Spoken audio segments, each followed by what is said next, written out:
تلك القرى نقص عليك من أنبائها وَلَقَدْ جَاءَتْهُمْ رُسُلُهُم بِالْبَيِّنَاتِ فَمَا كَانُوا لِيُؤْمِنُوا بِمَا كَذَّبُوا مِن قَبْلُ كَذَلِكَ يَطْبَعُ اللَّهُ عَلَىٰ قُلُوبِ الْكَافِرِينَ۔ یہ قومیں جن کے قصے ہم تمہیں سنا رہے ہیں تمہارے سامنے مثال میں موجود ہیں۔ ان کے رسول ان کے پاس کھلی کھلی نشانیاں لے کر آئے، مگر جس چیز کو وہ ایک دفعہ جھٹلا چکے تھے پھر اسے وہ ماننے والے نہ تھے۔ دیکھو اس طرح ہم منکرین حق کے دلوں پر مہر لگا دیتے ہیں۔ پچھلی آیت میں جو ارشاد ہوا تھا کہ ہم ان کے دلوں پر مہر لگا دیتے ہیں پھر وہ کچھ نہیں سنتے، اس کی تشریح اللہ تعالیٰ نے اس آیت میں خود فرما دی ہے۔ اس تشریح سے یہ بات واضح ہو جاتی ہے کہ دلوں پر مہر لگانے سے مراد ذہن انسانی کا اس نفسیاتی قانون کی زد میں آ جانا ہے جس کی روح سے ایک دفعہ جاہلی تعصبات یا نفسانی اغراض کے بنا پر حق سے منہ موڑ لینے کے بعد پھر انسان اپنی ضد اور حق دھرمی کے الجھاؤ میں الجھتا ہی چلا جاتا ہے اور کسی دلیل، کسی مشاہدے اور کسی تجربے سے اس کے دل کے دروازے قبول حق کے لیے نہیں کھلتے۔ وَمَا وَجَدْنَا لِأَكْثَرِهِم مِّنْ عَهْدٍ وَإِن وَجَدْنَا أَكْثَرَهُمْ لَفَاسِقِينَ۔ ہم نے ان میں سے اکثر میں کوئی پاس عہد نہ پایا بلکہ اکثر کو فاسق ہی پایا۔ کوئی پاس عہد نہ پایا یعنی کسی قسم کے عہد کا پاس بھی نہ پایا، نہ اس فطری عہد کا جس میں پیدائشی طور پر انسان خدا کا بندہ اور پروردہ ہونے کی حیثیت سے بندھا ہوا ہے، نہ اس اجتماعی عہد کا پاس جس میں ہر فرد بشر انسانی برادری کا ایک رکن ہونے کی حیثیت سے بندھا ہوا ہے، اور نہ اس ذاتی عہد کا پاس جو آدمی اپنی مصیبت اور پریشانی کے لمحوں میں یا کسی جذبہ خیر کے موقع پر خدا سے بطور خود باندھا کرتا ہے۔ انہی تینوں عہدوں کے توڑنے کو یہاں فسق قرار دیا گیا ہے۔ ثم بعثنا من بعدهم موسى بآياتنا إلى فرعون وملئه فظلموا بها فانظر كيف كان عاقبة المفسدين۔ پھر ان قوموں کے بعد جن کا ذکر اوپر کیا گیا ہم نے موسیٰ کو اپنی نشانیوں کے ساتھ فرعون اور اس کی قوم کے سرداروں کے پاس بھیجا، مگر انہوں نے بھی ہماری نشانیوں کے ساتھ ظلم کیا، پس دیکھو کہ ان مفسدوں کا کیا انجام ہوا۔ اس کی قوم کے سرداروں کے پاس بھیجا۔ اوپر جو قصے بیان ہوئے ہیں ان سے مقصود یہ ذہن نشین کرانا تھا کہ جو قوم خدا کا پیغام پانے کے بعد اسے رد کر دیتی ہے اسے پھر ہلاک کیے بغیر نہیں چھوڑا جاتا۔ اس کے بعد اب موسیٰ و فرعون اور بنی اسرائیل کا قصہ کئی رکوعوں تک مسلسل چلتا ہے، جس میں اس مضمون کے علاوہ چند اور اہم سبق بھی کفار قریش، یہود اور ایمان لانے والے گروہ کو دیے گئے ہیں۔ کفار قریش کو اس قصے کے پیرائے میں یہ سمجھانے کی کوشش کی گئی ہے کہ دعوت حق کے ابتدائی مرحلوں میں حق اور باطل کی قوتوں کا جو تناسب بظاہر نظر آتا ہے اس سے دھوکہ نہ کھانا چاہیے۔ حق کی تو پوری تاریخ ہی اس بات پر گواہ ہے کہ وہ ایک نئی قوم بلکہ ایک نئی دنیا کی عقلیت سے شروع ہوتا ہے اور بغیر کسی سر و سامان کے اس باطل کے خلاف لڑائی چھیڑ دیتا ہے جس کی پشت پر بڑی بڑی قوموں اور سلطنتوں کی طاقت ہوتی ہے،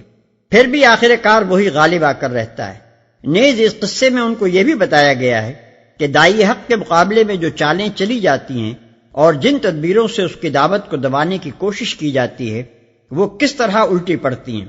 اور یہ کہ اللہ تعالیٰ منکرین حق کی ہلاکت کا آخری فیصلہ کرنے سے پہلے ان کو کتنی کتنی طویل مدت تک سنبھلنے اور درست ہونے کے مواقع دیتا چلا جاتا ہے، اور جب کسی تنبیہ، کسی سبق آموز واقع اور کسی روشن نشانی سے بھی وہ اثر نہیں لیتے تو پھر انہیں کیسی عبرتناک سزا دیتا ہے۔ جو لوگ نبی صلی اللہ علیہ وسلم پر ایمان لے آئے تھے ان کو اس قصے میں دوہرا سبق دیا گیا ہے۔ پہلا سبق اس بات کا کہ اپنی قلت و کمزوری کو اور مخالفین حق کی کثرت و شوکت کو دیکھ کر ان کی ہمت نہ ٹوٹے اور اللہ کی مدد آنے میں دیر ہوتے دیکھ کر وہ دل شکستہ نہ ہوں۔ دوسرا سبق اس بات کا کہ ایمان لانے کے بعد جو گروہ یہودیوں کی سی روش اختیار کرتا ہے وہ پھر یہودیوں ہی کی طرح خدا کی لعنت میں گرفتار بھی ہوتا ہے۔ بنی اسرائیل کے سامنے ان کی اپنی عبرتناک تاریخ پیش کر کے انہیں باطل پرستی کے برے نتائج پر متنبہ کیا گیا ہے۔ اور اس پیغمبر پر ایمان لانے کی دعوت دی گئی ہے جو پچھلے پیغمبروں کے لائے ہوئے دین کو تمام آمیزشوں سے پاک کر کے پھر اس کی اصلی صورت میں پیش کر رہا ہے۔ ہماری نشانیوں کے ساتھ ظلم کیا۔ نشانیوں کے ساتھ ظلم کیا یعنی ان کو نہ مانا اور انہیں جادوگری قرار دے کر ٹالنے کی کوشش کی۔ جس طرح کسی ایسے شعر کو جو شعریت کا مکمل نمونہ ہو تک بندی سے تعبیر کرنا اور اس کا مذاق اڑانا نہ صرف اس شعر کے ساتھ بلکہ نفس شاعری اور ذوق شعری کے ساتھ بھی ظلم ہے۔ اسی طرح وہ نشانیاں جو خود اپنے من جانب اللہ ہونے پر صریح گواہی دے رہی ہوں اور جن کے متعلق کوئی صاحب عقل آدمی یہ گمان نہ کر سکتا ہو کہ سحر کے زور سے بھی ایسی نشانیاں ظاہر ہو سکتی ہیں، بلکہ جن کے متعلق خود فن سحر کے ماہرین نے شہادت دے دی ہو کہ وہ ان کے فن کی دسترس سے بالاتر ہیں، ان کو سحر قرار دینا نہ صرف ان نشانیوں کے ساتھ بلکہ عقل سلیم اور صداقت کے ساتھ بھی ظلم عظیم ہے۔ وقال موسى يا فرعون إني رسول من رب العالمين حقيق على ألا أقول على الله إلا الحق قد جئتكم ببينة من ربكم فأرسل معي بني إسرائيل۔ موسیٰ نے کہا اے فرعون میں کائنات کے مالک کی طرف سے بھیجا ہوا آیا ہوں، میرا منصب یہی ہے کہ اللہ کا نام لے کر کوئی بات حق کے سوا نہ کہوں۔ میں تم لوگوں کے پاس تمہارے رب کی طرف سے صریح دلیل ماموریت لے کر آیا ہوں، لہذا تو بنی اسرائیل کو میرے ساتھ بھیج دے۔ موسیٰ نے کہا اے فرعون۔ لفظ فرعون کے معنی ہے سورج دیوتا کی اولاد۔ قدیم اہل مصر سورج کو جو ان کا مہادیو یا رب اعلیٰ تھا را کہتے تھے اور فرعون اسی کی طرف منسوب تھا۔ اہل مصر کے اعتقاد کی روح سے کسی فرمانروا کی حاکمیت کے لیے اس کے سوا کوئی بنیاد نہیں ہو سکتی تھی کہ وہ را کا جسمانی مظہر اور اس کا ارضی نمائندہ ہو۔ اسی لیے ہر شاہی خاندان جو مصر میں برسر اقتدار آتا تھا اپنے آپ کو سورج بنسی بنا کر پیش کرتا، اور ہر فرمانروا جو تقدشی ہوتا فرعون کا لقب اختیار کر کے باشندگان ملک کو یقین دلاتا کہ تمہارا رب اعلیٰ یا مہادیو میں ہوں۔ یہاں یہ بات اور جان لینی چاہیے کہ قرآن مجید میں حضرت موسیٰ علیہ السلام کے قصے کے سلسلے میں دو فرعونوں کا ذکر آتا ہے، ایک وہ جس کے زمانے میں آپ پیدا ہوئے اور جس کے گھر میں آپ نے پرورش پائی، دوسرا وہ جس کے پاس آپ اسلام کی دعوت اور بنی اسرائیل کی رہائی کا مطالبہ لے کر پہنچے اور جو بالآخر غرق ہوا۔ موجودہ زمانے کے محققین کا عام اعلان اس طرف ہے کہ پہلا فرعون رامسس دوم تھا جس کا زمانہ حکومت 1292 سے 1225 قبل مسیح تک رہا، اور دوسرا فرعون جس کا یہاں ان آیات میں ذکر ہو رہا ہے منفتح یا منفتح تھا، جو اپنے باپ رامسس دوم کی زندگی ہی میں شریک حکومت ہو چکا تھا اور اس کے مرنے کے بعد سلطنت کا مالک ہوا۔ یہ قیاس بظاہر اس لحاظ سے مشتبہ معلوم ہوتا ہے کہ اسرائیلی تاریخ کے حساب سے حضرت موسیٰ علیہ السلام کی تاریخ وفات 1272 قبل مسیح ہے، لیکن بہرحال یہ تاریخی قیاسات ہی ہیں اور مصری، اسرائیلی اور عیسوی جنتریوں کے تطابق سے بالکل صحیح تاریخوں کا حساب لگانا مشکل ہے۔ لہذا تو بنی اسرائیل کو میرے ساتھ بھیج دے۔ حضرت موسیٰ علیہ السلام دو چیزوں کی دعوت لے کر فرعون کے پاس بھیجے گئے تھے، ایک یہ کہ وہ اللہ کی بندگی یعنی اسلام قبول کرے، دوسرے یہ کہ بنی اسرائیل کی قوم کو جو پہلے سے مسلمان تھی اپنے پنجہ ظلم سے رہا کر دے۔ قرآن میں ان دونوں دعوتوں کا کہیں یکجا ذکر کیا گیا ہے اور کہیں موقع و محل کے لحاظ سے صرف ایک ہی کے بیان پر اکتفا کیا گیا ہے۔ قال إن كنت جئت بآية فأت بها إن كنت من الصادقين۔ فرعون نے کہا اگر تو کوئی نشانی لایا ہے اور اپنے دعوے میں سچا ہے تو اسے پیش کر۔ فألقى عصاه فإذا هي ثعبان مبين ونزع يده فإذا هي بيضاء للناظرين۔ موسیٰ نے اپنا عصا پھینکا اور یکا یک وہ ایک جیتا جاگتا اژدہا تھا، اس نے اپنی جیب سے ہاتھ نکالا اور سب دیکھنے والوں کے سامنے وہ چمک رہا تھا۔ یہ دو نشانیاں حضرت موسیٰ علیہ السلام کو اس امر کے ثبوت میں دی گئی تھیں کہ وہ اس خدا کے نمائندے ہیں جو کائنات کا خالق اور فرما روا ہے۔ جیسا کہ اس سے پہلے بھی ہم اشارہ کر چکے ہیں پیغمبروں نے جب کبھی اپنے آپ کو فرستادہ رب العالمین کی حیثیت سے پیش کیا تو لوگوں نے ان سے یہی مطالبہ کیا کہ اگر تم واقعی رب العالمین کے نمائندے ہو تو تمہارے ہاتھوں سے کوئی ایسا واقعہ ظہور میں آنا چاہیے جو قوانین فطرت کی عام روش سے ہٹا ہوا ہو اور جس سے صاف ظاہر ہو رہا ہو کہ رب العالمین نے تمہاری صداقت ثابت کرنے کے لیے اپنی براہ راست مداخلت سے یہ واقعہ نشانی کے طور پر صادر کیا ہے۔ اسی مطالبے کے جواب میں انبیاء نے وہ نشانیاں دکھائی ہیں جن کو قرآن کی اصطلاح میں آیات اور متکلمین کی اصطلاح میں معجزات کہا جاتا ہے۔ ایسے نشانات یا معجزات کو جو لوگ قوانین فطرت کے تحت صادر ہونے والے عام واقعات قرار دینے کی کوشش کرتے ہیں وہ در حقیقت کتاب اللہ کو ماننے اور نہ ماننے کے درمیان ایک ایسا موقف اختیار کرتے ہیں جو کسی طرح معقول نہیں سمجھا جا سکتا، اس لیے کہ قرآن جس جگہ صریح طور پر خارق عادت واقعے کا ذکر کر رہا ہو وہاں سیاق و سباق کے بالکل خلاف ایک عادی واقعہ بنانے کی جدوجہد محض ایک بھونڈی سخن سازی ہے جس کی ضرورت صرف ان لوگوں کو پیش آتی ہے جو ایک طرف تو کسی ایسی کتاب پر ایمان نہیں لانا چاہتے جو خارق عادت واقعات کا ذکر کرتی ہو اور دوسری طرف آبائی مذہب کے پیدائشی معتقد ہونے کی وجہ سے اس کتاب کا انکار بھی نہیں کرنا چاہتے جو فی الواقع خارق عادت واقعات کا ذکر کرتی ہے۔ معجزات کے باب میں اصل فیصلہ کن سوال صرف یہ ہے کہ آیا اللہ تعالیٰ نظام کائنات کو قانون پر چلا دینے کے بعد معطل ہو چکا ہے اور اب اس چلتے ہوئے نظام میں کبھی کسی موقع پر مداخلت نہیں کر سکتا، یا وہ بالفعل اپنی سلطنت کی زمام تدبیر و انتظام اپنے ہاتھ میں رکھتا ہے اور ہر آن اس کے احکام اس سلطنت میں نافذ ہوتے ہیں اور اس کو ہر وقت اختیار حاصل ہے کہ اشیاء کی شکلوں اور واقعات کی عادی رفتار میں جزئی طور پر یا کلی طور پر جیسا چاہے اور جب چاہے تغیر کر دے۔ جو لوگ اس سوال کے جواب میں پہلی بات کے قائل ہیں ان کے لیے معجزات کو تسلیم کرنا غیر ممکن ہے، کیونکہ معجزہ نہ ان کے تصور خدا سے میل کھاتا ہے اور نہ تصور کائنات سے، لیکن ایسے لوگوں کے لیے مناسب یہی ہے کہ وہ قرآن کی تفسیر و تشریح کرنے کے بجائے اس کا صاف صاف انکار کر دیں، کیونکہ قرآن نے تو اپنا زور بیان ہی خدا کے مقدم الذکر تصور کا ابطال اور مؤخر الذکر تصور کا اس بات کرنے پر صرف کیا ہے، بخلاف اس کے جو شخص قرآن کے دلائل سے مطمئن ہو کر دوسرے تصور کو قبول کر لے اس کے لیے معجزے کو سمجھنا اور تسلیم کرنا کچھ مشکل نہیں رہتا۔ ظاہر ہے کہ جب آپ کا عقیدہ ہی یہ ہوگا کہ اژدہے جس طرح پیدا ہوا کرتے ہیں اسی طرح وہ پیدا ہو سکتے ہیں،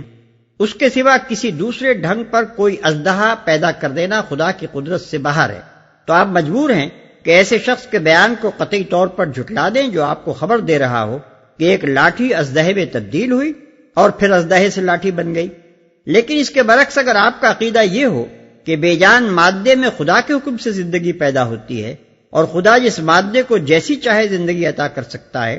اس کے لیے خدا کے حکم سے لاٹھی کا اژدہا بننا اتنا ہی غیر عجیب واقعہ ہے جتنا اسی خدا کے حکم سے انڈے کے اندر بھرے ہوئے چند بے جان مادوں کا اژدہا بن جانا غیر عجیب ہے۔ مجرد یہ فرق کہ ایک واقعہ ہمیشہ پیش آتا رہتا ہے اور دوسرا واقعہ صرف 3 مرتبہ پیش آیا، ایک کو غیر عجیب اور دوسرے کو عجیب بنا دینے کے لیے کافی نہیں ہے۔ قال الملأ من قوم فرعون إن هذا لساحر عليم يريد أن يخرجكم من أرضكم فماذا تأمرون۔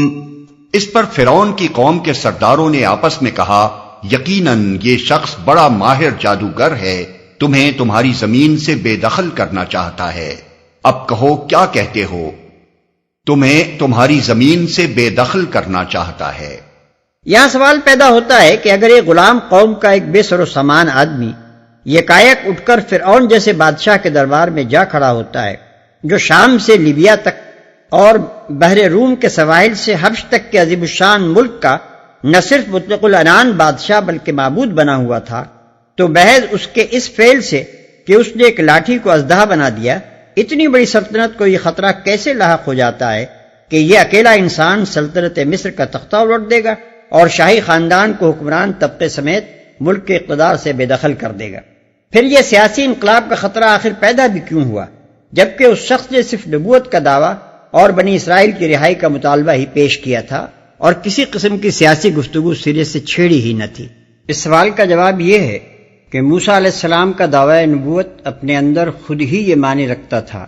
کہ وہ دراصل پورے نظام زندگی کو بحیثیت مجموعی تبدیل کرنا چاہتے ہیں، جس میں لامحالہ ملک کا سیاسی نظام بھی شامل ہے۔ کسی شخص کا اپنے آپ کو رب العالمین کے نمائندے کی حیثیت سے پیش کرنا لازمی طور پر اس بات کو متضمن ہے کہ وہ انسانوں سے اپنی کلی اطاعت کا مطالبہ کرتا ہے، کیونکہ رب العالمین کا نمائندہ کبھی مطیع اور رعیت بن کر رہنے کے لیے نہیں آتا، بلکہ مطاع اور رائی بننے ہی کے لیے آیا کرتا ہے، اور کسی کافر کے حق حکمرانی کو تسلیم کر لینا اس کی حیثیت رسالت کے قطعاً منافی ہے۔ یہی وجہ ہے کہ حضرت موسیٰ علیہ السلام کی زبان سے رسالت کا دعویٰ سنتے ہی فرعون اور اس کے اعیان سلطنت کے سامنے سیاسی و معاشی اور تمدنی انقلاب کا خطرہ نمودار ہو گیا۔ رہی یہ بات کہ حضرت موسیٰ علیہ السلام کے اس دعوے کو مصر کے دربار شاہی میں اتنی اہمیت ہی کیوں دی گئی، جبکہ ان کے ساتھ ایک بھائی کے سوا کوئی معاون و مددگار اور صرف ایک سانپ بن جانے والی لاٹھی اور ایک چمکنے والے ہاتھ کے سوا کوئی نشان معموریت نہ تھا؟ تو میرے نزدیک اس کے دو بڑے سبب ہیں۔ ایک یہ کہ حضرت موسیٰ علیہ السلام کی شخصیت سے فرعون اور اس کے درباری خوب واقف تھے، ان کی پاکیزہ اور مضبوط سیرت، ان کی غیر معمولی قابلیت اور قیادت و فرمانروائی کی پیدائشی صلاحیت کا سب کو علم تھا۔ تلمود اور یوسیفوس کی روایات اگر صحیح ہیں تو حضرت موسیٰ علیہ السلام نے ان پیدائشی قابلیتوں کے علاوہ فرعون کے ہاں علوم و فنون اور حکمرانی و سپہ سالاری کی وہ پوری تعلیم و تربیت بھی حاصل کی تھی جو شاہی خاندان کے افراد کو دی جاتی تھی، اور زمانہ شہزادگی میں حج کی مہم پر جا کر وہ اپنے آپ کو ایک بہترین جنرل بھی ثابت کر چکے تھے۔ پھر جو تھوڑی بہت کمزوریاں شاہی محلوں میں پرورش پانے اور فرعونی نظام کے اندر امارت کے مناصب پر سرفراز رہنے کی وجہ سے ان میں پائی جاتی تھیں، وہ بھی 8-10 سال مدین کے علاقے میں صحرائی زندگی گزارنے اور بکریاں چرانے کی بدولت دور ہو چکی تھیں،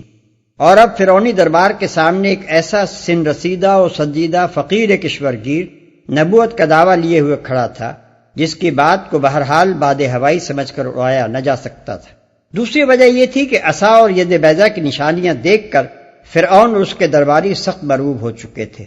اور ان کو تقریباً یہ یقین ہو گیا تھا کہ یہ شخص فی الواقع کوئی فوق الفطری طاقت اپنی پشت پر رکھتا ہے۔ ان کا حضرت موسیٰ علیہ السلام کو ایک طرف جادوگر بھی کہنا اور پھر دوسری طرف یہ اندیشہ بھی ظاہر کرنا کہ یہ ہم کو اس سرزمین کی فرمانروائی سے بے دخل کرنا چاہتا ہے، ایک صریح تضاد بیان تھا اور اس بوکھلاہٹ کا ثبوت تھا جو ان پر نبوت کے اس اولین مظاہرے سے طاری ہو گئی تھی۔ اگر حقیقت میں وہ حضرت موسیٰ علیہ السلام کو جادوگر سمجھتے تو ہرگز ان سے کسی سیاسی انقلاب کا اندیشہ نہ کرتے، کیونکہ جادو کے بلبوتے پر کبھی دنیا میں کوئی سیاسی انقلاب نہیں ہوا ہے۔ قالوا ارجه وأخاه وأرسل في المدائن حاشرين يأتوك بكل ساحر عليم۔ پھر ان سب نے فرعون کو مشورہ دیا کہ اسے اور اس کے بھائی کو انتظار میں رکھیے اور تمام شہروں میں ہڑکارے بھیج دیجئے کہ ہر ماہر فن جادوگر کو آپ کے پاس لے آئیں۔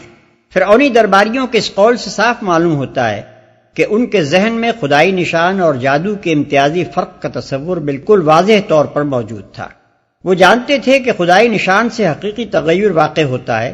اور جادو محض نظر اور نفس کو متاثر کر کے اشیاء میں ایک خاص طرح کا تغیر محسوس کراتا ہے۔ اسی بنا پر انہوں نے حضرت موسیٰ علیہ السلام کے دعوی رسالت کو رد کرنے کے لیے کہا کہ یہ شخص جادوگر ہے،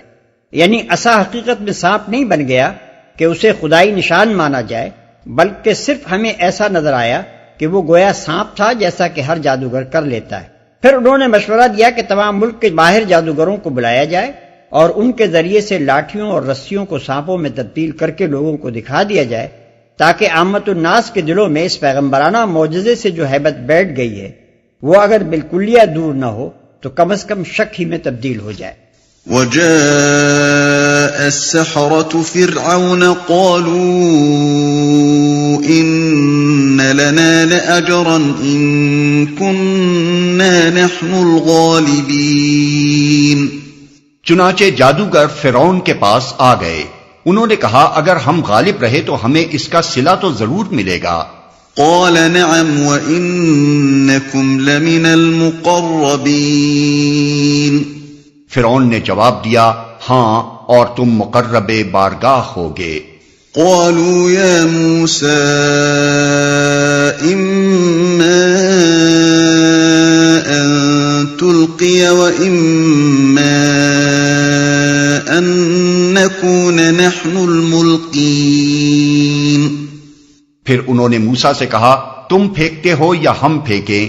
قال ألقوا فلما ألقوا سحروا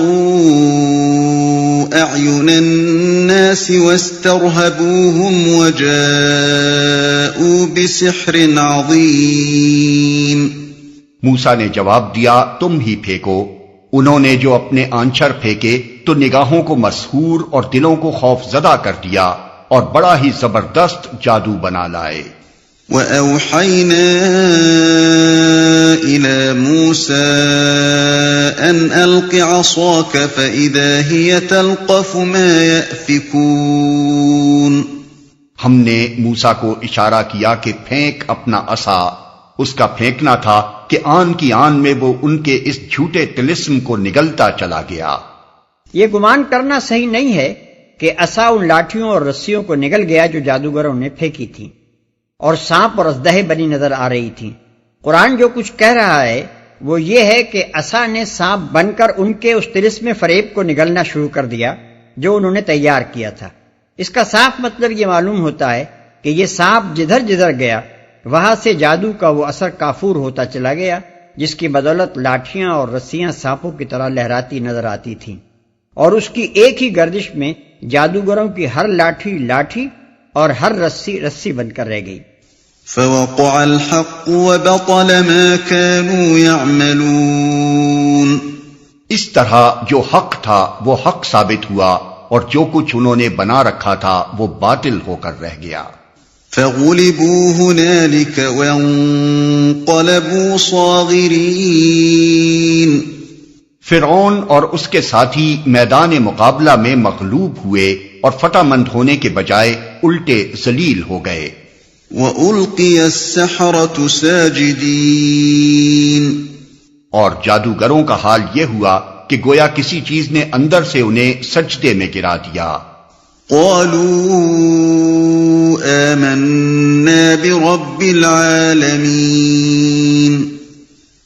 رب موسى وهارون کہنے لگے ہم نے مان لیا رب العالمین کو، اس رب کو جسے موسیٰ اور ہارون مانتے ہیں۔ اس طرح اللہ تعالیٰ نے فرعونیوں کی چال کو الٹا انہی پر پلٹ دیا۔ انہوں نے تمام ملک کے ماہر جادوگروں کو بلا کر منظر عام پر اس لیے مظاہرہ کرایا تھا کہ عوام الناس کو حضرت موسیٰ علیہ السلام کے جادوگر ہونے کا یقین دلائیں یا کم از کم شک ہی میں ڈال دیں، لیکن اس مقابلے میں شکست کھانے کے بعد خود ان کے اپنے بلائے ہوئے ماہرین فن نے بالاتفاق فیصلہ کر دیا کہ حضرت موسیٰ علیہ السلام جو چیز پیش کر رہے ہیں وہ ہرگز جادو نہیں ہے، بلکہ یقیناً رب العالمین کی طاقت کا کرشمہ ہے جس کے آگے کسی جادو کا زور نہیں چل سکتا۔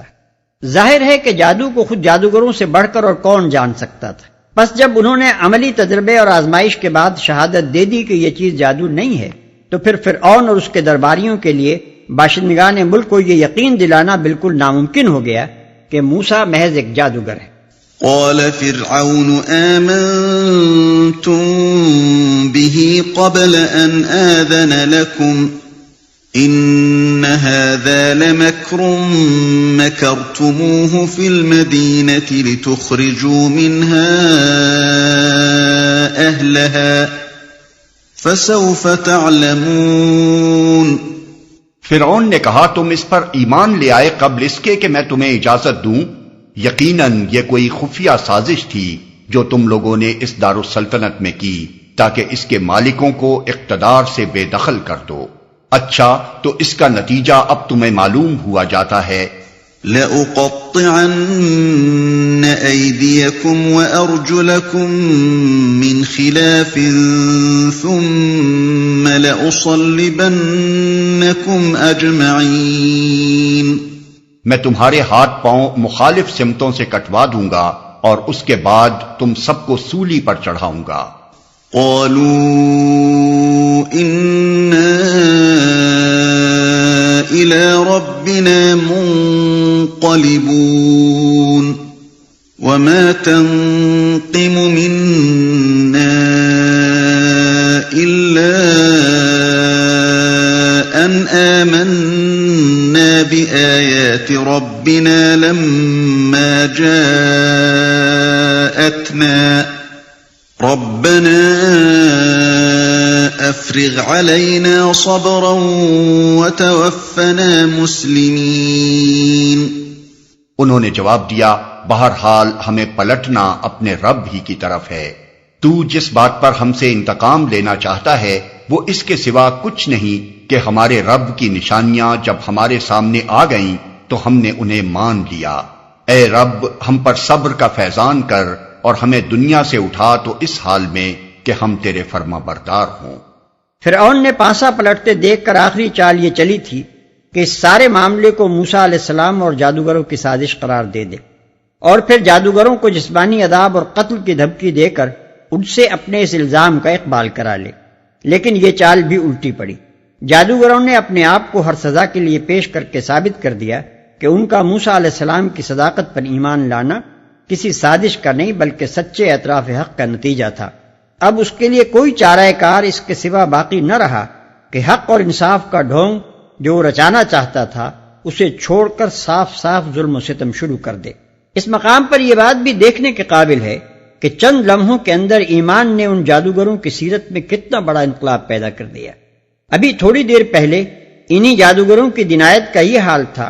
کہ اپنے دین آبائی کی نصرت و حمایت کے لیے گھروں سے چل کر آئے تھے اور فرعون سے پوچھ رہے تھے کہ اگر ہم نے اپنے مذہب کو موسیٰ کے حملے سے بچا لیا تو سرکار سے ہمیں انعام تو ملے گا نا. یا اب جو نعمت ایمان نصیب ہوئی تو انہی کی حق پرستی اور اولو العزمی اس حد کو پہنچ گئی کہ تھوڑی دیر پہلے جس بادشاہ کے آگے لالچ کے مارے بچھے جا رہے تھے اب اس کی کبریائی اور اس کے جبروت کو ٹھوکر مار رہے ہیں اور ان بدترین سزاؤں کو بھگتنے کے لیے تیار ہیں جن کی دھمکی وہ دے رہا ہے، مگر اس حق کو چھوڑنے کے لیے تیار نہیں ہیں جس کی صداقت ان پر کھل چکی ہے. وقال الملأ من قوم فرعون أتذر موسى وقومه ليفسدوا في الأرض ويذرك وآلهتك قال سنقتل أبناءهم ونستحيي نساءهم وإنا فوقهم قاهرون. فرعون سے اس کی قوم کے سرداروں نے کہا کیا تو موسیٰ اور اس کی قوم کو یوں ہی چھوڑ دے گا کہ ملک میں فساد پھیلائیں اور وہ تیری اور تیرے معبودوں کی بندگی چھوڑ بیٹھے؟ فرعون نے جواب دیا میں ان کے بیٹوں کو قتل کراؤں گا اور ان کی عورتوں کو جیتا رہنے دوں گا. ہمارے اقتدار کی گرفت ان پر مضبوط ہے اور ان کی عورتوں کو جیتا رہنے دوں گا. واضح رہے کہ ایک دور ستم وہ تھا جو حضرت موسیٰ علیہ السلام کی پیدائش سے پہلے رامسس ثانی کے زمانے میں جاری ہوا تھا، اور دوسرا دور ستم یہ ہے جو حضرت موسیٰ علیہ السلام کی بعثت کے بعد شروع ہوا. دونوں میں یہ بات مشترک ہے کہ بنی اسرائیل کے بیٹوں کو قتل کرایا گیا اور ان کی بیٹیوں کو جیتا چھوڑ دیا گیا تاکہ بتدریج ان کی نسل کا خاتمہ ہو جائے اور یہ قوم دوسری قوموں میں گم ہو کر رہ جائے. غالباً اسی دور کا ہے وہ کتبہ جو 1896 عیسوی میں قدیم مصری آثار کی کھدائی کے دوران میں ملا تھا اور جس میں یہی فرعون منفتح اپنے کارناموں اور فتوحات کا ذکر کرنے کے بعد لکھتا ہے کہ اور اسرائیل کو مٹا دیا گیا، اس کا بیج تک باقی نہیں. مزید تفصیل کے لیے ملاحظہ ہو سورہ مومن آیت 25. قال موسى لقومه استعينوا بالله واصبروا ان الارض لله يورثها من يشاء من عباده والعاقبة للمتقين. موسیٰ نے اپنی قوم سے کہا اللہ سے مدد مانگو اور صبر کرو، زمین اللہ کی ہے، اپنے بندوں میں سے جس کو چاہتا ہے اس کا وارث بنا دیتا ہے، اور آخری کامیابی انہی کے لیے ہے جو اس سے ڈرتے ہوئے کام کریں. قالوا اوذینا من قبل ان تأتینا ومن بعد ما جئتنا قال عسى ربكم ان يهلك عدوكم ويستخلفكم في الارض فينظر كيف تعملون. اس کی قوم کے لوگوں نے کہا تیرے آنے سے پہلے بھی ہم ستائے جاتے تھے اور اب تیرے آنے پر بھی ستائے جا رہے ہیں. اس نے جواب دیا قریب ہے وہ وقت کہ تمہارا رب تمہارے دشمن کو ہلاک کر دے اور تم کو زمین میں خلیفہ بنائے، پھر دیکھے کہ تم کیسے عمل کرتے ہو۔ وَلَقَدْ أَخَذْنَا آلَ فِرْعَوْنَ بِالسِّنِينَ وَنَقْصٍ مِّنَ الثَّمَرَاتِ لَعَلَّهُمْ يَذَّكَّرُونَ، ہم نے فرعون کے لوگوں کو کئی سال تک قحط اور پیداوار کی کمی میں مبتلا رکھا کہ شاید ان کو ہوش آئے۔ فَإِذَا جَاءَتْهُمُ الْحَسَنَةُ قَالُوا لَنَا هَٰذِهِ وَإِن تُصِبْهُمْ سَيِّئَةٌ يَطَّيَّرُوا بِمُوسَىٰ وَمَن مَّعَهُ أَلَا إِنَّمَا طَائِرُهُمْ عِندَ اللَّهِ وَلَٰكِنَّ أَكْثَرَهُمْ لَا يَعْلَمُونَ۔ مگر ان کا حال یہ تھا کہ جب اچھا زمانہ آتا تو کہتے کہ ہم اسی کے مستحق ہیں، اور جب برا زمانہ آتا تو موسیٰ اور اس کے ساتھیوں کو اپنے لیے فال بد ٹھہراتے، حالانکہ در حقیقت ان کی فال بد تو اللہ کے پاس تھی، مگر ان میں سے اکثر بے علم تھے۔ وَقَالُوا مَهْمَا تَأْتِنَا بِهِ مِنْ آيَةٍ لِتَسْحَرَنَا بِهَا فَمَا نَحْنُ لَكَ بِمُؤْمِنِينَ۔ انہوں نے موسیٰ سے کہا، تو ہمیں مسحور کرنے کے لیے خواہ کوئی نشانی لے آئے، ہم تو تیری بات ماننے والے نہیں ہیں۔ یہ انتہائی ہٹ دھرمی و سخن پروری تھی کہ فرعون کے اہل دربار اس چیز کو بھی جادو قرار دے رہے تھے جس کے متعلق وہ خود بھی بالیقین جانتے تھے کہ وہ جادو کا نتیجہ نہیں ہو سکتی۔ شاید کوئی بیوقوف آدمی بھی یہ باور نہ کرے گا کہ ایک پورے ملک میں قحط پڑ جانا اور زمین کی پیداوار میں مسلسل کمی واقع ہونا کسی جادو کا کرشمہ ہو سکتا ہے۔ اسی بنا پر قرآن مجید کہتا ہے کہ فَلَمَّا جَاءَتْهُمْ آيَاتُنَا مُبْصِرَةً قَالُوا هَذَا سِحْرٌ مُبِينٌ وَجَحَدُوا بِهَا وَاسْتَيْقَنَتْهَا أَنفُسُهُمْ ظُلْمًا وَعُلُوًّا۔ سورہ نمل آیات 13-14۔ یعنی جب ہماری نشانیاں علانیہ ان کی نگاہوں کے سامنے آئیں تو انہوں نے کہا یہ تو کھلا جادو ہے، حالانکہ ان کے دل اندر سے قائل ہو چکے تھے، مگر انہوں نے محض ظلم اور سرکشی کی راہ سے ان کا انکار کیا۔ فَأَرْسَلْنَا عَلَيْهِمُ الطُّوفَانَ وَالْجَرَادَ وَالْقُمَّلَ وَالضَّفَادِعَ وَالدَّمَ آيَاتٍ مُفَصَّلَاتٍ فَاسْتَكْبَرُوا وَكَانُوا قَوْمًا مُجْرِمِينَ۔ آخر کار ہم نے ان پر طوفان بھیجا، ٹڈی دل چھوڑے، سرسریاں پھیلائیں، مینڈک نکالے اور خون برسایا۔ یہ سب نشانیاں الگ الگ کر کے دکھائیں، مگر وہ سرکشی کیے چلے گئے اور وہ بڑے ہی مجرم لوگ تھے۔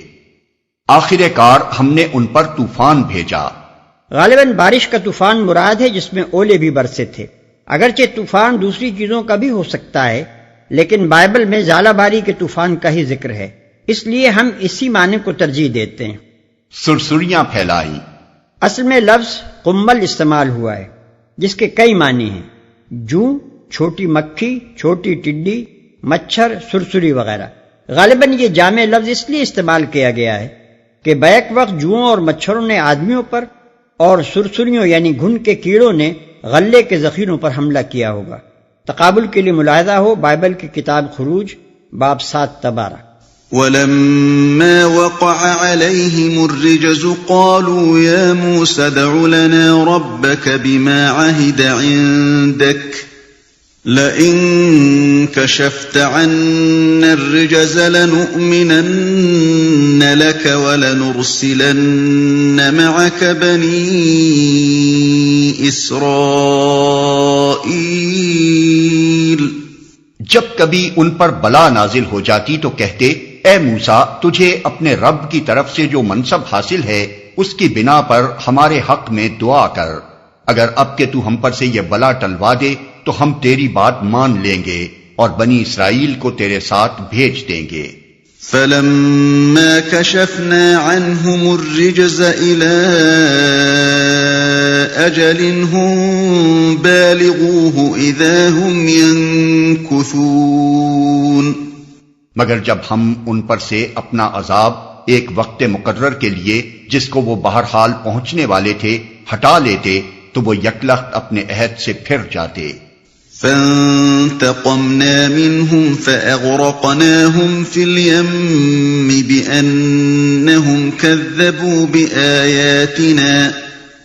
بأنهم كذبوا بآياتنا وكانوا عنها غافلين. تب ہم نے ان سے انتقام لیا اور انہیں سمندر میں غرق کر دیا، کیونکہ انہوں نے ہماری نشانیوں کو جھٹلایا تھا اور ان سے بے پرواہ ہو گئے تھے. وَأَوْرَثْنَا الْقَوْمَ الَّذِينَ كَانُوا يُسْتَضْعَفُونَ مَشَارِقَ الْأَرْضِ وَمَغَارِبَهَا الَّتِي بَارَكْنَا فِيهَا وَتَمَّتْ كَلِمَةُ رَبِّكَ الْحُسْنَى عَلَى بَنِي إِسْرَائِيلَ بِمَا صَبَرُوا وَدَمَّرْنَا مَا كَانَ يَصْنَعُ فِرْعَوْنُ وَقَوْمُهُ وَمَا كَانُوا يَعْرِشُونَ. اور ان کی جگہ ہم نے ان لوگوں کو جو کمزور بنا کر رکھے گئے تھے اس سرزمین کے مشرق و مغرب کا وارث بنا دیا جسے ہم نے برکتوں سے مالا مال کیا تھا. اس طرح بنی اسرائیل کے حق میں تیرے رب کا وعدہ خیر پورا ہوا، کیونکہ انہوں نے صبر سے کام لیا تھا، اور فرعون اور اس کی قوم کا وہ سب کچھ برباد کر دیا گیا جو وہ بناتے اور چڑھاتے تھے، جسے ہم نے برکتوں سے مالا مال کیا تھا. یعنی بنی اسرائیل کو فلسطین کی سرزمین کا وارث بنا دیا.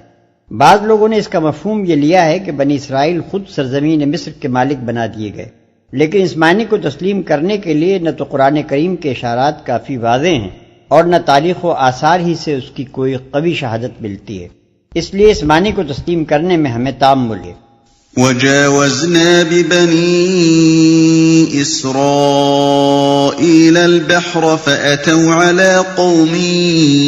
يَعْكُفُونَ عَلَى أَصْنَامٍ لَهُمْ قَالُوا يَا مُوسَى اجْعَل لَّنَا إِلَٰهًا كَمَا لَهُمْ آلِهَةٌ قال إنكم قوم تجهلون إن هؤلاء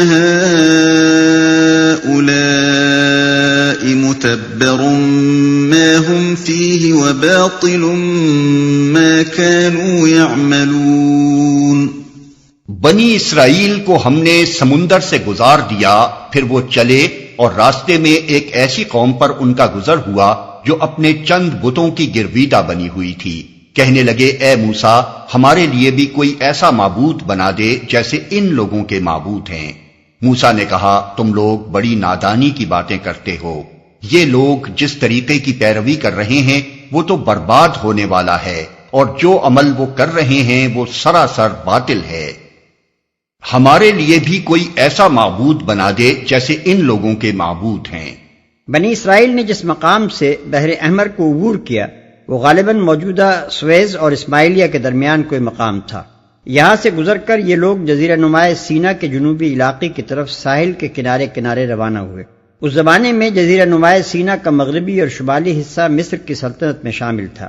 جنوب کے علاقے میں موجودہ شہر تور اور ابو زنیمہ کے درمیان تانبے اور فیروزے کی کانیں تھیں جن سے اہل مصر بہت فائدہ اٹھاتے تھے، اور ان کانوں کی حفاظت کے لیے مصریوں نے چند مقامات پر چھاونیاں قائم کر رکھی تھیں. انہی چھاونیوں میں سے ایک چھاونی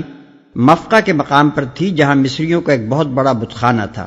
جس کے آثار اب بھی جزیرہ نما کے جنوبی مغربی علاقے میں پائے جاتے ہیں.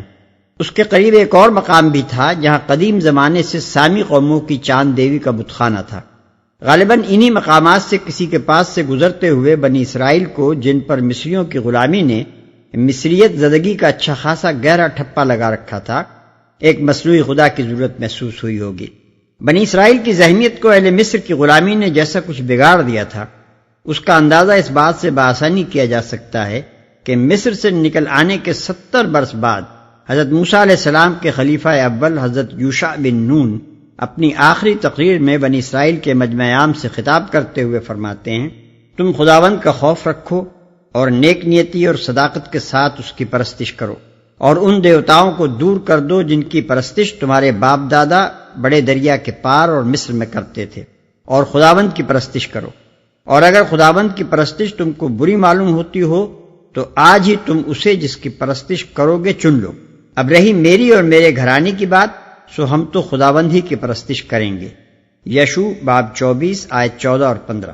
اس سے اندازہ ہوتا ہے کہ 40 سال تک حضرت موسیٰ علیہ السلام کی اور 28 سال تک حضرت یوشع کی تربیت و رہنمائی میں زندگی بسر کر لینے کے بعد بھی یہ قوم اپنے اندر سے ان اثرات کو نہ نکال سکی جو فرعونہ مصر کی بندگی کے دور میں اس کی رگ رگ کے اندر اتر گئے تھے۔ پھر بھلا کیوں کر ممکن تھا کہ مصر سے نکلنے کے بعد فوراً ہی جو بتکدہ سامنے آ گیا تھا اس کو دیکھ کر ان بگڑے ہوئے مسلمانوں میں سے بہتوں کی پیشانیاں اس آستانے پر سجدہ کرنے کے لیے بےتاب نہ ہو جاتی جس پر وہ اپنے سابق آقاؤں کو ماتھا رگڑتے ہوئے دیکھ چکے تھے۔ قال اغير الله ابغيكم الها وهو فضلكم على العالمين۔ پھر موسیٰ نے کہا کیا میں اللہ کے سوا کوئی اور معبود تمہارے لیے تلاش کروں، حالانکہ وہ اللہ ہی ہے جس نے تمہیں دنیا بھر کی قوموں پر فضیلت بخشی ہے۔ وَإِذْ أَنْجَيْنَاكُمْ مِنْ آلِ فِرْعَوْنَ يَسُومُونَكُمْ سُوءَ الْعَذَابِ يُقَتِّلُونَ أَبْنَاءَكُمْ وَيَسْتَحْيُونَ نِسَاءَكُمْ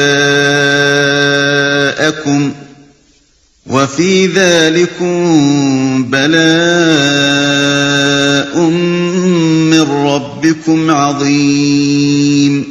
اور اللہ فرماتا ہے وہ وقت یاد کرو جب ہم نے فرعون والوں سے تمہیں نجات دی جن کا حال یہ تھا کہ تمہیں سخت عذاب میں مبتلا رکھتے تھے، تمہارے بیٹوں کو قتل کرتے اور تمہاری عورتوں کو زندہ رہنے دیتے تھے، اور اس میں تمہارے رب کی طرف سے تمہاری بڑی آزمائش تھی۔ وَوَاعَدْنَا مُوسَى 30 لَيْلَةً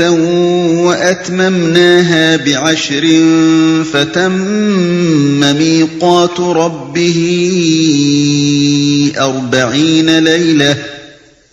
وَقَالَ مُوسَى لِأَخِيهِ هَارُونَ اخْلُفْنِي فِي قَوْمِي وَأَصْلِحْ وَلَا تَتَّبِعْ سَبِيلَ الْمُفْسِدِينَ۔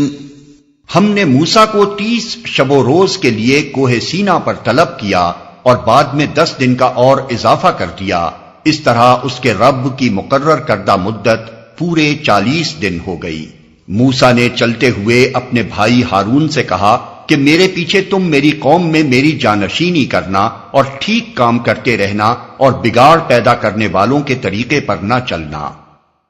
اس کے رب کی مقرر کردہ مدت پورے 40 دن ہو گئی۔ مصر سے نکلنے کے بعد جب بنی اسرائیل کی غلامانہ پابندیاں ختم ہو گئیں اور انہیں ایک خود مختار قوم کی حیثیت حاصل ہو گئی تو حکم خداوندی کے تحت حضرت موسیٰ علیہ السلام کوہ سینا پر طلب کیے گئے تاکہ انہیں بنی اسرائیل کے لیے شریعت عطا فرمائی جائے۔ چنانچہ یہ طلبی جس کا یہاں ذکر ہو رہا ہے اس سلسلے کی پہلی طلبی تھی،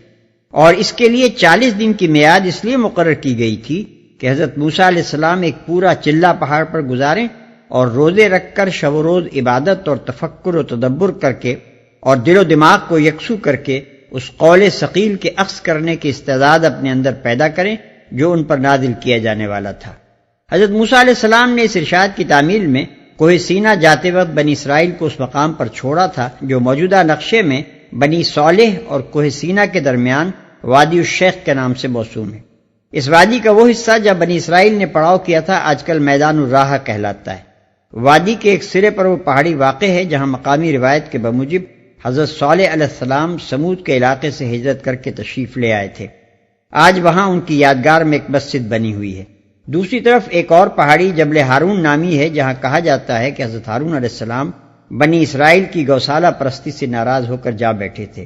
تیسری طرف سینا کا بلند پہاڑ ہے جس کا بالائی حصہ اکثر بادلوں سے ڈھکا رہتا ہے اور جس کی بلندی 7359 فیٹ ہے۔ اس پہاڑ کی چوٹی پر آج تک وہ کھو زیارت گاہ عام بنی ہوئی ہے جہاں حضرت موسیٰ علیہ السلام نے چلہ کیا تھا۔ اس کے قریب مسلمانوں کی ایک مسجد اور عیسائیوں کا ایک گرجا موجود ہے، اور پہاڑ کے دامن میں رومی قیصر جسٹنین کے زمانے کی ایک خانقاہ آج تک موجود ہے۔ اور بگاڑ پیدا کرنے والوں کے طریقے پر نہ چلنا۔ حضرت ہارون علیہ السلام اگرچہ حضرت موسیٰ علیہ السلام سے 3 سال بڑے تھے لیکن کار نبوت میں حضرت موسیٰ علیہ السلام کے ماتحت اور مددگار تھے۔ ان کی نبوت مستقل نہ تھی بلکہ حضرت موسیٰ علیہ السلام نے اللہ تعالیٰ سے درخواست کر کے ان کو اپنے وزیر کی حیثیت سے مانگا تھا، جیسا کہ آگے چل کر قرآن مجید میں بتصریح بیان ہوا ہے۔ ولما جاء موسى لميقاتنا وكلمه ربه قال رب أرني أنظر إليك قال لن تراني ولكن انظر إلى الجبل فإن استقر مكانه فسوف تراني فلما تجلى ربه للجبل جعله دكا وخر موسى صعقا فلما أفاق قال سبحانك تبت إليك وأنا أول المؤمنين. جب وہ ہمارے مقرر کیے ہوئے وقت پر پہنچا اور اس کے رب نے اس سے کلام کیا تو اس نے التجا کی کہ اے رب مجھے یارائے نظر دے کہ میں تجھے دیکھوں. فرمایا تو مجھے نہیں دیکھ سکتا، ہاں ذرا سامنے کے پہاڑ کی طرف دیکھ، اگر وہ اپنی جگہ قائم رہ جائے تو البتہ تو مجھے دیکھ سکے گا. چنانچہ اس کے رب نے جب پہاڑ پر تجلی کی تو اسے ریزہ ریزہ کر دیا اور موسیٰ غش کھا کر گر پڑا. جب ہوش آیا تو بولا پاک ہے تیری ذات، میں تیرے حضور توبہ کرتا ہوں اور سب سے پہلا ایمان لانے والا میں ہوں. قال يا موسى إني اصطفيتك على الناس برسالاتي وبكلامي فخذ ما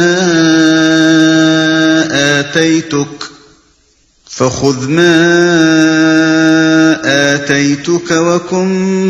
من الشاكرين. فرمایا اے موسیٰ میں نے تمام لوگوں پر ترجیح دے کر تجھے منتخب کیا کہ میری پیغمبری کرے اور مجھ سے ہم کلام ہو، بس جو کچھ میں تجھے دوں اسے لے اور شکر بجا لا. وَكَتَبْنَا لَهُ فِي الْأَلْوَاحِ مِنْ كُلِّ شَيْءٍ مَوْعِظَةً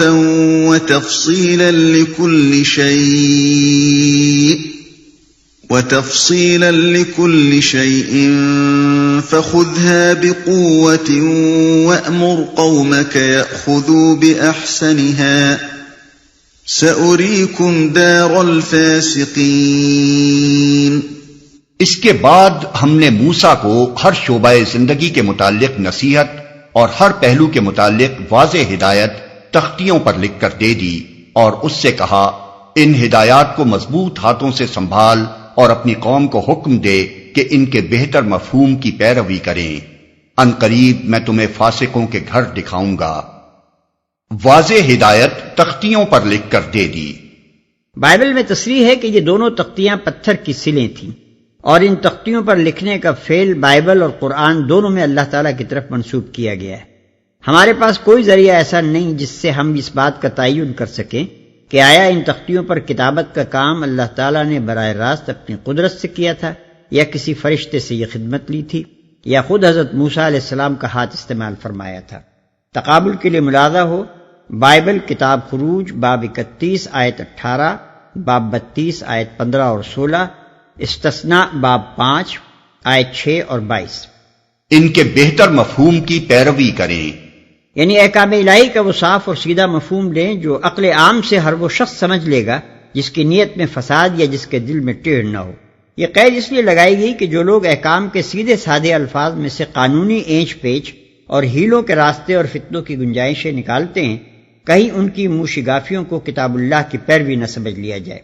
ان قریب میں تمہیں فاسقوں کے گھر دکھاؤں گا، یعنی آگے چل کر تم لوگ ان قوموں کے آثار قدیمہ پر سے گزرو گے جنہوں نے خدا کی بندگی و اطاعت سے منہ موڑا اور غلط روی پر اصرار کیا.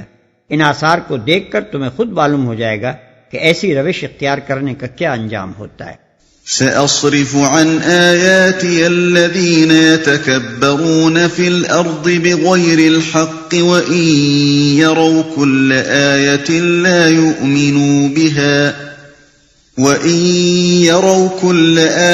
لا يؤمنوا بها وإن يروا سبيل الرشد لا يتخذوه سبيلا وإن يروا سبيل الغي يتخذوه سبيلا ذلك بأنهم كذبوا بآياتنا وكانوا عنها غافلين۔ میں اپنی نشانیوں سے ان لوگوں کی نگاہیں پھیر دوں گا جو بغیر کسی حق کے زمین میں بڑے بنتے ہیں، وہ خواہ کوئی نشانی دیکھ لیں کبھی اس پر ایمان نہ لائیں گے، اگر سیدھا راستہ ان کے سامنے آئے تو اسے اختیار نہ کریں گے، اور اگر ٹیڑھا راستہ نظر آئے تو اس پر چل پڑیں گے، اس لیے کہ انہوں نے ہماری نشانیوں کو جھٹلایا اور ان سے بے پرواہی کرتے رہے۔ جو بغیر کسی حق کے زمین میں بڑے بنتے ہیں، یعنی میرا قانون فطرت یہی ہے کہ ایسے لوگ کسی عبرتناک چیز سے عبرت اور کسی سبق آموز شے سے سبق حاصل نہیں کر سکتے۔ بڑا بننا یا تکبر کرنا قرآن مجید اس معنی میں استعمال کرتا ہے کہ بندہ اپنے آپ کو بندگی کے مقام سے بالاتر سمجھنے لگے اور خدا کے احکام کی کچھ پرواہ نہ کرے، اور ایسا طرز عمل اختیار کرے گویا کہ وہ نہ خدا کا بندہ ہے اور نہ خدا اس کا رب ہے۔ اس خودسری کی کوئی حقیقت ایک پندار غلط کے سوا نہیں ہے، کیونکہ خدا کی زمین میں رہتے ہوئے ایک بندے کو کسی طرح یہ حق پہنچتا ہی نہیں ہے کہ غیر کا بندہ بن کر رہے، اسی لیے فرمایا کہ وہ بغیر کسی حق کے زمین میں بڑے بنتے ہیں۔ والذین کذبوا بآیاتنا ولقاء الآخرة حبطت اعمالهم هل يجزون الا ما كانوا يعملون۔ ہماری نشانیوں کو جس کسی نے جھٹلایا اور آخرت کی پیشی کا انکار کیا، اس کے سارے اعمال ضائع ہو گئے۔ کیا لوگ اس کے سوا کچھ اور جزا پا سکتے ہیں کہ جیسا کریں ویسا بھریں؟ اور آخرت کی پیشی کا انکار کیا، اس کے سارے اعمال ضائع ہو گئے۔ ضائع ہو گئے یعنی برابر نہ ہوئے، غیر مفید اور لا حاصل نکلے، اس لیے کہ خدا کے ہاں انسانی سعی و عمل کے برابر ہونے کا انحصار بالکل دو امور پر ہے۔ ایک یہ کہ وہ سعی و عمل خدا کے قانون شرعی کی پابندی میں ہو،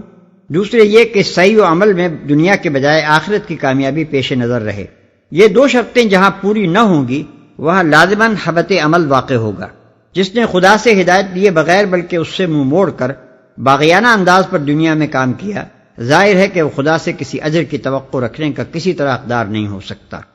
اور جس نے سب کچھ دنیا ہی کے لیے کیا اور آخرت کے لیے کچھ نہ کیا، کھلی بات ہے کہ آخرت میں اسے کوئی ثمرہ پانے کی امید نہ رکھنی چاہیے، اور کوئی وجہ نہیں کہ وہاں وہ کسی قسم کا ثمرہ پائے۔ اگر میری مملوکہ زمین میں کوئی شخص میرے منشا کے خلاف تصرف کرتا رہا ہے تو وہ مجھ سے سزا پانے کے سوا آخر اور کیا پانے کا حقدار ہو سکتا ہے؟ اور اگر اس زمین پر اپنے غاصبانہ قبضے کے زمانے میں اس نے سارا کام خود ہی اس ارادے کے ساتھ کیا ہو کہ جب تک اصل مالک اس کی جرت بیجا سے اغماز کر رہا ہے اسی وقت تک وہ اس سے فائدہ اٹھائے گا، اور مالک کے قبضے میں زمین واپس چلے جانے کے بعد وہ خود بھی کسی فائدے کا متوقع یا طالب نہیں ہے، تو آخر کیا وجہ ہے کہ میں اس غاصب سے اپنی زمین واپس لینے کے بعد زمین کی پیداوار میں سے کوئی حصہ خواہ اسے دوں؟ واتخذ قوم موسى من بعده من حليهم عجلا جسدا له خوار ألم يروا أنه لا يكلمهم ولا يهديهم سبيلا اتخذوه وكانوا ظالمين۔ موسیٰ کے پیچھے اس کی قوم کے لوگوں نے اپنے زیوروں سے ایک بچڑے کا پتلا بنا لیا جس میں سے بیل کی سی آواز نکلتی تھی۔ کیا انہیں نظر نہ آتا تھا کہ وہ نہ ان سے بولتا ہے نہ کسی معاملے میں ان کی رہنمائی کرتا ہے؟ مگر پھر بھی انہوں نے اسے معبود بنا لیا اور وہ سخت ظالم تھے۔ موسیٰ کے پیچھے یعنی ان 40 دنوں کے دوران میں جب کہ حضرت موسیٰ علیہ السلام اللہ تعالیٰ کی طلبی پر کوہ سینا گئے ہوئے تھے اور یہ قوم پہاڑ کے نیچے میدان الراہ میں ٹھہری ہوئی تھی، اور وہ سخت ظالم تھے۔ یہ اس مصریت زدگی کا دوسرا ظہور تھا جسے لیے ہوئے بنی اسرائیل مصر سے نکلے تھے۔ مصر میں گائے کی پرستش اور تقدیس کا جو رواج تھا اس سے یہ قوم اتنی شدت کے ساتھ متاثر ہو چکی تھی کہ قرآن کہتا ہے وَأُشْرِبُوا فِي قُلُوبِهِمُ الْعِجْلَ، یعنی ان کے دلوں میں بچڑا بس کر رہ گیا تھا۔ سب سے زیادہ حیرت کا مقام یہ ہے کہ ابھی مصر سے نکلے ہوئے ان کو صرف 3 مہینے ہی گزرے تھے۔ سمندر کا پھٹنا، فرعون کا غرق ہونا، ان لوگوں کا بخیریت اس بند غلامی سے نکل آنا جس کے ٹوٹنے کی کوئی امید نہ تھی، اور اس سلسلے کے دوسرے واقعات ابھی بالکل تازہ تھے، اور انہیں خوب معلوم تھا کہ یہ جو کچھ ہوا محض اللہ کی قدرت سے ہوا ہے، کسی دوسرے کی طاقت و تصرف کا اس میں کچھ دخل نہ تھا، مگر اس پر بھی انہوں نے پہلے تو پیغمبر سے ایک مصنوعی خدا طلب کیا اور پھر پیغمبر کے پیٹھ موڑتے ہی خود ایک مصنوعی خدا بنا ڈالا۔ یہی وہ حرکت ہے جس پر بعض انبیاء بنی اسرائیل نے اپنی قوم کو اس بدکار عورت سے تشبیہ دی ہے جو اپنے شوہر کے سوا ہر دوسرے مرد سے دل لگاتی ہو اور جو شب اول میں بھی بے وفائی سے نہ چوکی ہو۔ وَلَمَّا سُقِطَ فِي أَيْدِيهِمْ وَرَأَوْا أَنَّهُمْ قَدْ ضَلُّوا قَالُوا لَئِن لَّمْ يَرْحَمْنَا رَبُّنَا وَيَغْفِرْ لَنَا لَنَكُونَنَّ مِنَ الْخَاسِرِينَ۔ پھر جب ان کی فریب خوردگی کا طلسم ٹوٹ گیا اور انہوں نے دیکھ لیا کہ در حقیقت وہ گمراہ ہو گئے ہیں، تو کہنے لگے کہ اگر ہمارے رب نے ہم پر رحم نہ فرمایا اور ہم سے درگزر نہ کیا تو ہم برباد ہو جائیں گے۔ وَلَمَّا رَجَعَ مُوسَىٰ إِلَىٰ قَوْمِهِ غَضْبَانَ أَسِفًا قَالَ بِئْسَ مَا خَلَفْتُمُونِي مِن بَعْدِي أَعَجِلْتُمْ أَمْرَ رَبِّكُمْ وَأَلْقَى الْأَلْوَاحَ وَأَخَذَ بِرَأْسِ أَخِيهِ يَجُرُّهُ إِلَيْهِ قَالَ ابْنَ أُمَّ إِنَّ الْقَوْمَ اسْتَضْعَفُونِي وَكَادُوا يَقْتُلُونَنِي فَلَا تُشْمِتْ بِيَ الْأَعْدَاءَ وَلَا تَجْعَلْنِي مَعَ الْقَوْمِ الظَّالِمِينَ۔ ادھر سے موسیٰ غصے اور رنج میں بھرا ہوا اپنی قوم کی طرف پلٹا۔ آتے ہی اس نے کہا، بہت بری جانشینی کی تم لوگوں نے میرے بعد، کیا تم سے اتنا صبر نہ ہوا کہ اپنے رب کے حکم کا انتظار کر لیتے؟ اور تختیاں پھینک دیں اور اپنے بھائی ہارون کے سر کے بال پکڑ کر اسے کھینچا۔ ہارون نے کہا، اے میری ماں کے بیٹے، ان لوگوں نے مجھے دبا لیا اور قریب تھا کہ مجھے مار ڈالتے، پس تو دشمنوں کو مجھ پر ہنسنے کا موقع نہ دے اور اس ظالم گروہ کے ساتھ مجھے نہ شامل کر۔ یہاں قرآن مجید نے ایک بہت بڑے الزام سے حضرت ہارون علیہ السلام کی برت ثابت کی ہے جو یہودیوں نے زبردستی ان پر چسپا کر رکھا تھا۔ بائبل میں بچھڑے کی پرستش کا واقعہ اس طرح بیان کیا گیا ہے کہ جب حضرت موسیٰ علیہ السلام کو پہاڑ سے اترنے میں دیر لگی تو بنی اسرائیل نے بے صبر ہو کر حضرت ہارون سے کہا کہ ہمارے لیے ایک معبود بنا دو، اور حضرت ہارون نے ان کی فرمائش کے مطابق سونے کا ایک بچڑا بنا دیا، جسے دیکھتے ہی بنی اسرائیل پکار اٹھے کہ اے اسرائیل، یہی تیرا وہ خدا ہے جو تجھے ملک مصر سے نکال کر لایا ہے۔ پھر حضرت ہارون نے اس کے لیے قربانگاہ بنائی اور اعلان کر کے دوسرے روز تمام بنی اسرائیل کو جمع کیا اور اس کے آگے قربانیاں چڑھائیں۔ خروج باب 32 آیت 1-6۔ قرآن مجید میں متعدد مقامات پر بصراحت اس غلط بیانی کی تردید کی گئی ہے، اور حقیقت واقعہ یہ بتائی گئی ہے کہ اس جرم عظیم کا مرتکب خدا کا نبی ہارون نہیں بلکہ خدا کا باغی سامری تھا۔ تفصیل کے لیے ملاحظہ ہو سورہ طٰہٰ آیات 90-94۔ بظاہر یہ بات بڑی حیرت انگیز معلوم ہوتی ہے کہ بنی اسرائیل جن لوگوں کو خدا کا پیغمبر مانتے ہیں ان میں سے کسی کی سیرت کو بھی انہوں نے داغدار کیے بغیر نہیں چھوڑا ہے، اور داغ بھی ایسے سخت لگائے ہیں جو اخلاق و شریعت کی نگاہ میں بدترین جرائم شمار ہوتے ہیں، مثلا شرک، جادوگری، زنا، جھوٹ، دغابازی اور ایسے ہی دوسرے شدید معاصی جن سے آلودہ ہونا پیغمبر تو درکنار ایک معمولی مومن اور شریف انسان کے لیے بھی سخت شرمناک ہے۔ یہ بات بجائے خود نہایت عجیب ہے، لیکن بنی اسرائیل کی اخلاقی تاریخ پر غور کرنے سے معلوم ہو جاتا ہے کہ فی الحقیقت اس قوم کے معاملے میں یہ کوئی تعجب کی بات نہیں ہے۔ یہ قوم جب اخلاقی و مذہبی انحطاط میں مبتلا ہوئی اور عوام سے گزر کر ان کے خواص تک، حتیٰ کہ علماء و مشائخ اور دینی منصبداروں کو بھی گمراہیوں اور بد اخلاقیوں کا سیلاب بہا لے گیا، تو ان کے مجرم ضمیر نے اپنی اس حالت کے لیے عذرات تراشنے شروع کیے، اور اسی سلسلے میں انہوں نے وہ تمام جرائم جو یہ خود کرتے تھے انبیاء علیہ السلام کی طرف منسوب کر ڈالے، تاکہ یہ کہا جا سکے کہ جب نبی تک ان چیزوں سے نہ بچ سکے تو بھلا اور کون بچ سکتا ہے۔ اس معاملے میں یہودیوں کا حال ہندوؤں سے ملتا جلتا ہے۔ ہندوؤں میں بھی جب اخلاقی انحطاط انتہا کو پہنچ گیا تو وہ لٹریچر تیار ہوا جس میں دیوتاؤں کی، رشیوں، منیوں اور اوتاروں کی، غرض جو بلند ترین آئیڈیل قوم کے سامنے ہو سکتے تھے، ان سب کی زندگیاں بد اخلاقی کے تارکول سے سیاہ کر ڈالی گئیں، تاکہ یہ کہا جا سکے کہ جب ایسی عظیم الشان ہستیاں ان قبائح میں مبتلا ہو سکتی ہیں تو بھلا ہم معمولی فانی انسان ان میں مبتلا ہوئے بغیر کیسے رہ سکتے ہیں؟ اور پھر جب یہ افعال اتنے اونچے مرتبے والوں کے لیے بھی شرمناک نہیں ہیں تو ہمارے لیے کیوں؟